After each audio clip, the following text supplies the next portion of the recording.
Tugasan 3, Social Control Theory and Strain Theory. Hai, nama saya Izzat.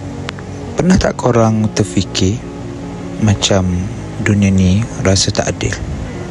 Korang dah usaha dengan bermacam cara, tapi keputusan tetap mengecewakan. Mungkin di antara kamu semua terbeban dengan tekanan hidup. Maklumlah, komitmen masing-masing. Dan ada juga yang terfikir di benak hati untuk melakukan hal yang bukan-bukan. Melalui video ini, saya akan kongsi kenapa kita rasa macam tu dan macam mana kita boleh kawal masa depan kita sendiri.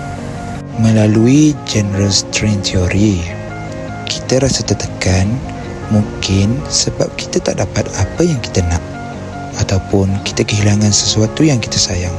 Mungkin juga kita berdepan dengan layanan buruk daripada orang lain, rasa marah, rasa kecewa dan sebagainya. Bagi saya, perasaan itu normal. Tetapi ramai orang yang buat silap bila mereka lepaskan tekanan tersebut dengan cara yang salah. Contohnya membuli, ponteng sekolah maupun terjebak dengan najis dadah. Mungkin mereka ingat itu adalah jalan keluar bagi mereka, tetapi sebenarnya itu adalah jalan buntu. Jadi, macam mana kita nak pastikan kita tidak akan rasa tertekan dan juga tidak terbabas? Oleh itu, kita perlukan brek. Macam kereta, jika kita bawa kereta tu dengan laju and tak ada brek, kita akan terbabaskan. So, kita perlukan brek tersebut, iaitu Social Control Theory. Melalui Social Control Theory ini, ada 4 perkara yang jaga kita daripada kita buat kesilapan, iaitu ikatan, komitmen, penglibatan dan juga keyakinan. Yang pertama ialah ikatan. Ikatan ini mengajar kita untuk berfikir terlebih dahulu sebelum melakukan hal yang buruk, iaitu ibu bapa kita ataupun orang yang tersayang. Jika kita lakukan hal yang buruk, mesti mereka orang yang paling kecewa. Yang kedua ialah komitmen. Kita mesti ada cita-cita kan? Nak jadi doktor lah, cikgu lah, nak jadi gamers lah dan banyak lagi. Jadi, kita tidak seharusnya terlibat dengan kenakalan ataupun delinkuan.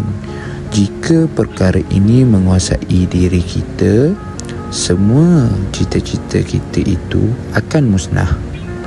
Yang ketiga ialah penglibatan.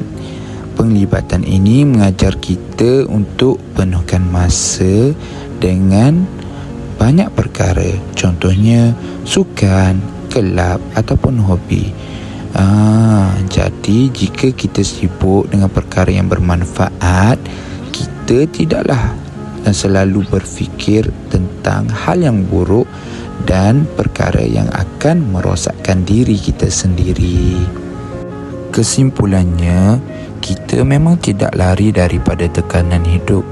Tekanan sentiasa datang dalam kehidupan kita. Tetapi, jika kita kuatkan hubungan kita dengan keluarga, fokus pada impian dan sentiasa sibukkan diri dengan perkara positif, kita takkan mudah goyah. Jadi, pilihan terletak di tangan kita sendiri, sama ada mahu melakukan perkara yang baik ataupun buruk. Jangan biarkan tekanan hari ini merosakkan kejayaan kita pada hari esok. Ingat, kita mungkin tidak boleh kawal apa yang terjadi terhadap diri kita pada hari ini, tetapi kita boleh kawal macam mana cara kita bertindak. Baiklah, setakat ini sahaja daripada saya. Sekian, Assalamualaikum.